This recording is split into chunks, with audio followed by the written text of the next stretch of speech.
Last na akyat na natin to. Medyo magaang na lang to ng konti. 15 kilo. Day 7 ng paggagawa ko sa bundok. Yung kubo namin. Kubo namin sa taas. Naghakot ako ng kahoy. Yan. Mga kahoy.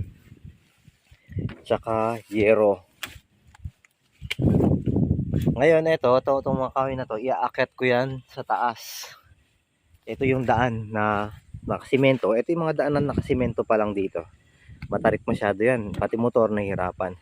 At yung aakyatin naman, yan siya. Yan, napakataas niyan. Hahakutin natin yan pa siguro mga limang piraso. 5 piraso yan. Kaya kong buhatin siguro ng 5 piraso to. Pati yero yan. Mga ano yan, mga 4 na balik. So ngayon medyo fresh pa tayo ng konti. Mamaya yan. Parang tayo naliligo sa pawis na ito niyan. So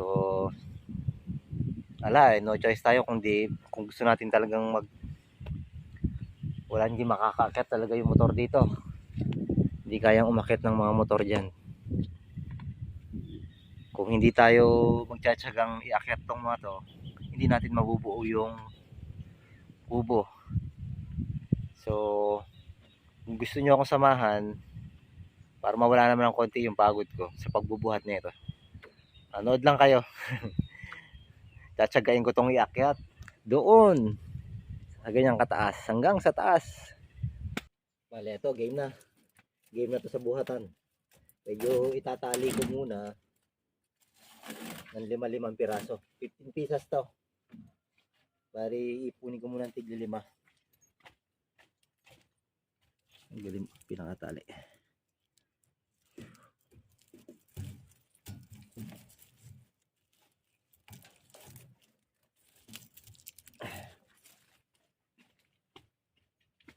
Pinakatali nung putulin muna natin yung tali na putulin muna natin tali.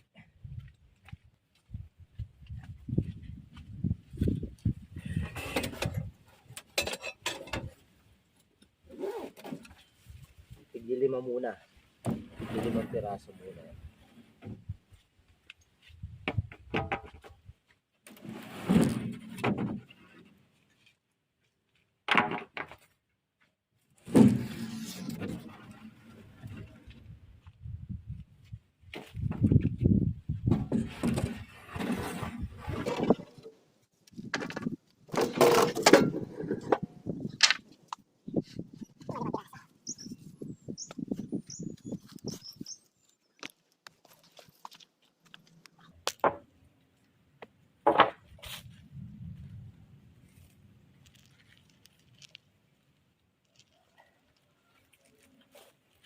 Kailangan itali para pag binubuhat mo siya, hindi siya madali siyang buhatin at hindi siya kumakalat na habang buhat-buhat mo gumagalaw-galaw.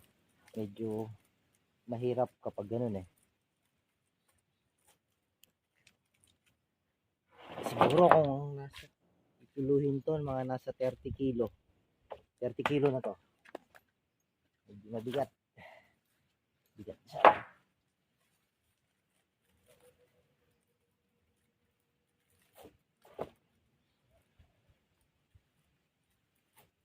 Yan, pwede na siyang buhatin.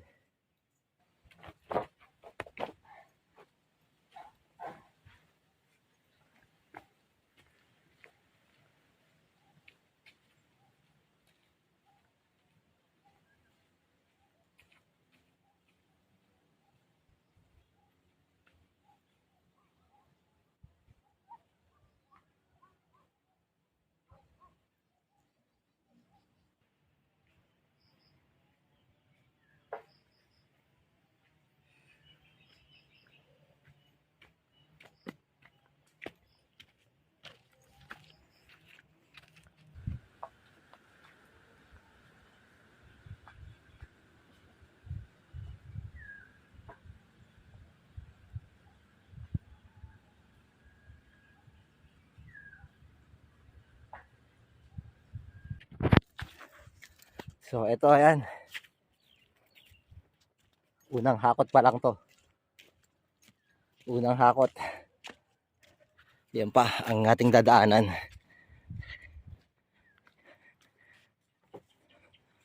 Pero sulit naman kasi pag nakakaakyat ka dito sa taas, yan, nakakawala din ng pagod kahit paano.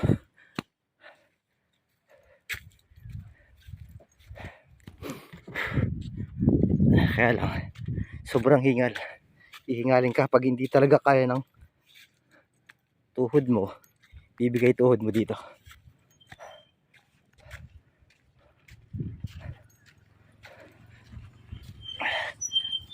Boss! Hindi, ayaw!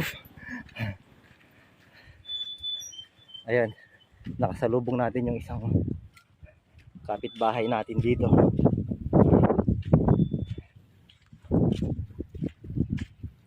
Ganyan kahirap yung magtayo ka ng bahay kahit kubo dito sa bundok.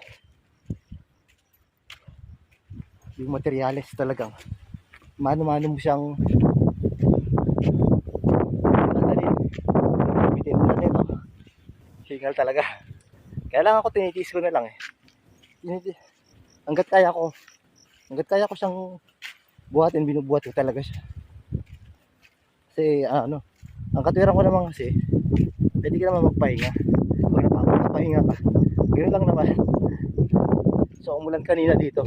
Umulan nga, ayun, basa yung lupa. Ayan yung kubo ko. Yan. Basa yung lupa. Umulan kanina. Okay. Mamaya ko na siya ipapasok.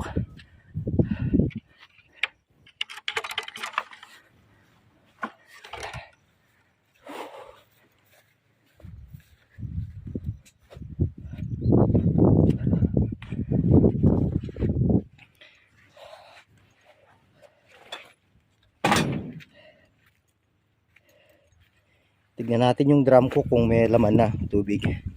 Ayun, meron na laman yung drum. Nagkaroon na siya ng tubig. May pangugas na tayo sa pandilig ng mga halaman. Okay. Bali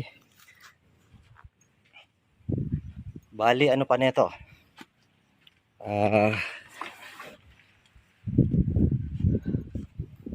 Bali ano pa? Bali tatlong hakot pa. Tatlo pa. Pag talagang ginusto mo isang bagay na walang magiging mahirap, kahit mahirap yun, gugustuhin mo pa rin eh. Walang imposible. Pero malapit na tayong bumigay.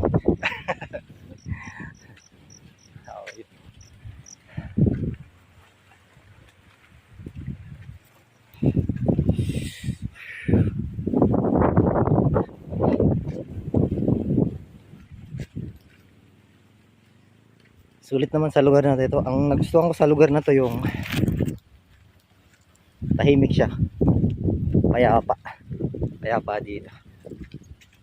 Sariwa yung hangin. Tahimik. Kita mo yung bundok, bukid.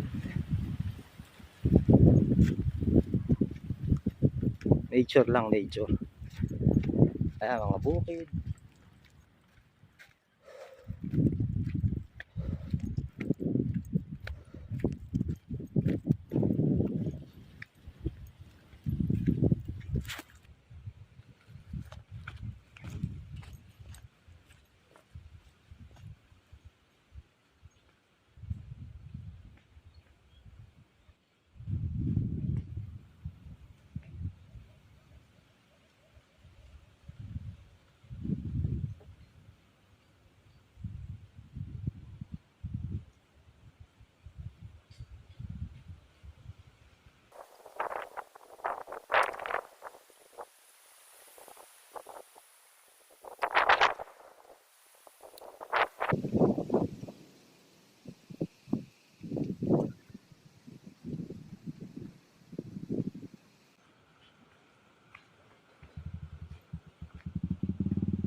Yan, ganyan siya katarik. Yung aakyatin mo, tsaka bababain mo sa mga bato.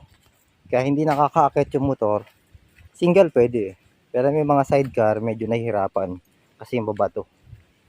Hindi ka makabuelo dahil sa mga bato. Ang lalaki ng bato. Ayan. Yan, malalaki siya. So, yun pa yung motor natin, nasa baba. Tsaga-tsaga lang, kaya naman yan. Tsaga lang talaga. So, bali, ayan, ligo na tayo sa pawis. Pangatlong balik na natin to. Pangatlong pang-anim na baba at akyat na natin to. Baba, akyat, baba, akyat, baba, pang-anim na nun.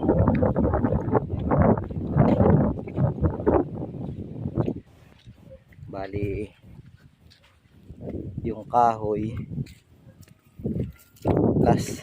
last buhat na natin sa mga kahoy. Tapos yero, yung yero medyo magaang lang eh, 15 kilos lang yung yero. Medyo basic na lang buhatin to. Inom muna tayo. Buti na lang. Bato, coke, baka naman.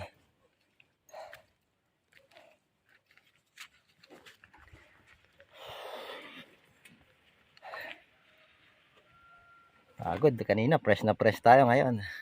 Bila sana. Bila sa ano. Pahinga mo tayo saglit, hinga lang tayo.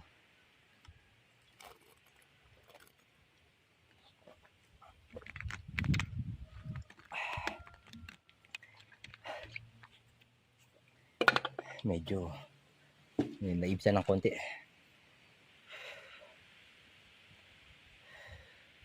Taas nyo. Kain muna tayo ng ano, magic beans para lumakas tayo ng konti. Lodge.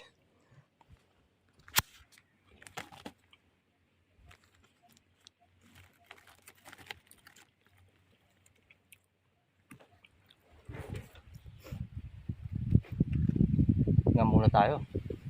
Pagod, grabe.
Inom tayo, nakakauhaw.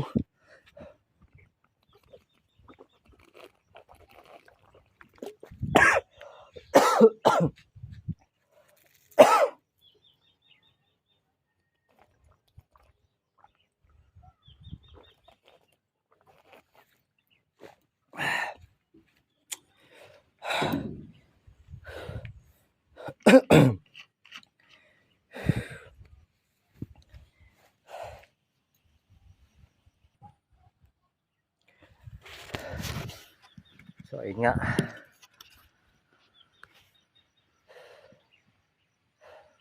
Pagod. Basa na sa pawis. Bali, ano na to? Pangatlong akot, last na. Yung ano na lang. Yung yero. Yero na lang yung hahakutin natin. Makapaglambot ng tuhod. Ganun talaga. Bali, no choice talaga tayo eh. Kailangan natin mapagod para lang matapos tong kubo. Pero di naman laging hirap yung ano. Mahirap talaga ako sa mahirap. Pero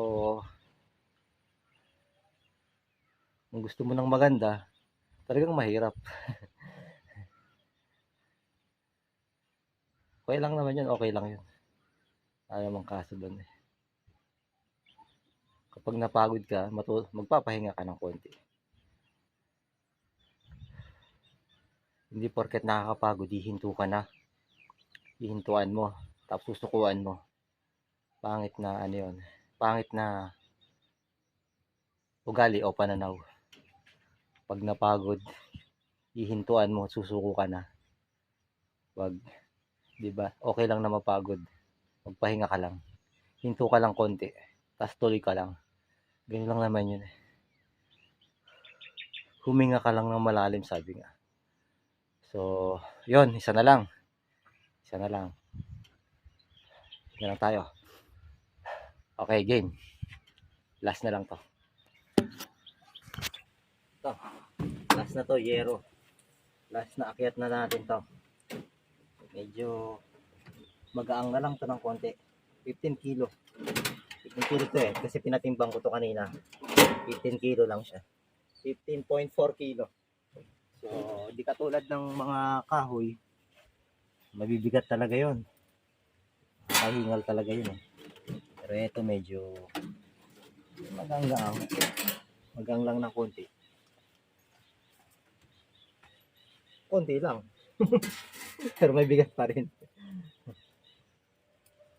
Kaya at least nabawasan ng konti. Saka mga pako, nakalimutan ko ilagay sa bag kanina. Bibit-bitin pa tuloy natin. Ay, may bigat din yata. Okay, okay lang, magang lang. Magang lang ng konti. Medyo maambon pa ng konti. Maambon na. So, game. Kaya takyat na. Kayata na naman. Yan ang yero. Ang bigat. Mabigat din pala. Pero mas mabigat talaga yung kahoy. Mas nabibigatan ako dun sa kahoy. Grabe bigat nun. Pero ito medyo magaang-gaang lang siya ng konti nga.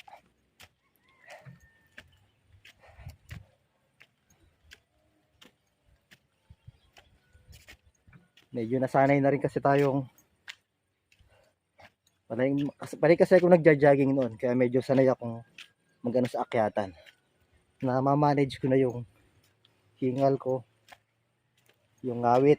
Yan. Manage ko na yun kasi nga sanay tayo tumakbo. Pag nakakawit yan, ibaba ko lang ng konti. Ibababa ko lang siya. Tapos, hinga ng malalim. Ganun lang naman yan. Huwag mong pupersahin yung sarili mo. Pag pinwersa mo, hihimatayin ka. Hihinga ka lang ng konti.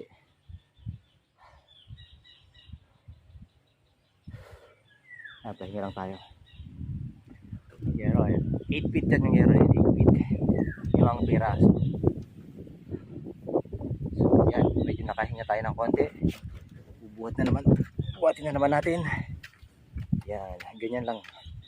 Pahinga ng konti. Tapos buhat, lakad. Pag hiningal ulit, pag ginapos ka ng hininga, hihinto ka lang ng konti. Yan.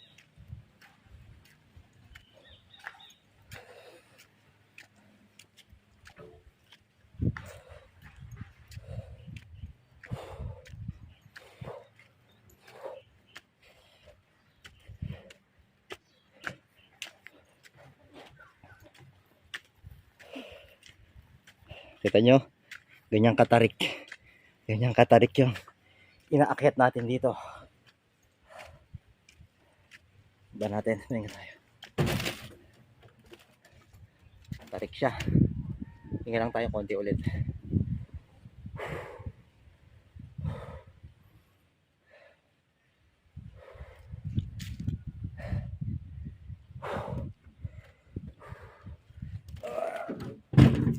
Yes.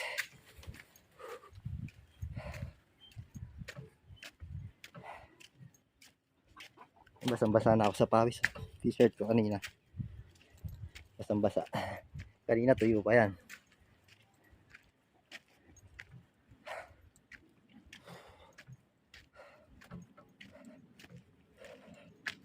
Ito na yung pinakataas. Yan, ito. Itong part na to, ito na yung medyo patag.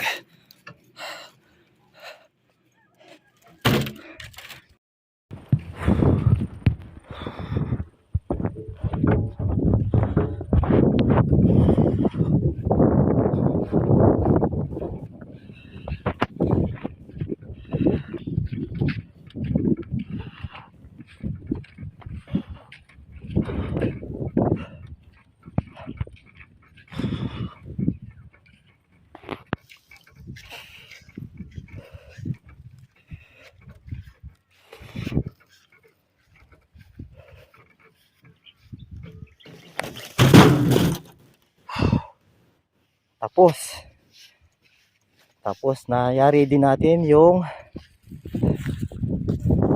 paghahakot. Grabe. Tiyaga lang talaga. Tsatsagain mo lang talaga yung paghahakot dito. Ayan. Ayan ang damit ko. Pawisan tayo. Tsaka hingal. Pero yan, di naman mainit dito, mahangin naman. So sulit din naman. Pag hinga mo, presko yung hangin. Malamig. Hindi siya maaraw ngayon eh. Medyo umulan pa. Umulan talaga dahil kasi basa yung lupa. So dito ko muna puputulin yung day 7 ng pagbubuo ng kubo dito sa bundok. So salamat kung nakita nyong madali lang, di ba? Madali lang. Salamat sa mga nanonood. Dito ko na tatapusin.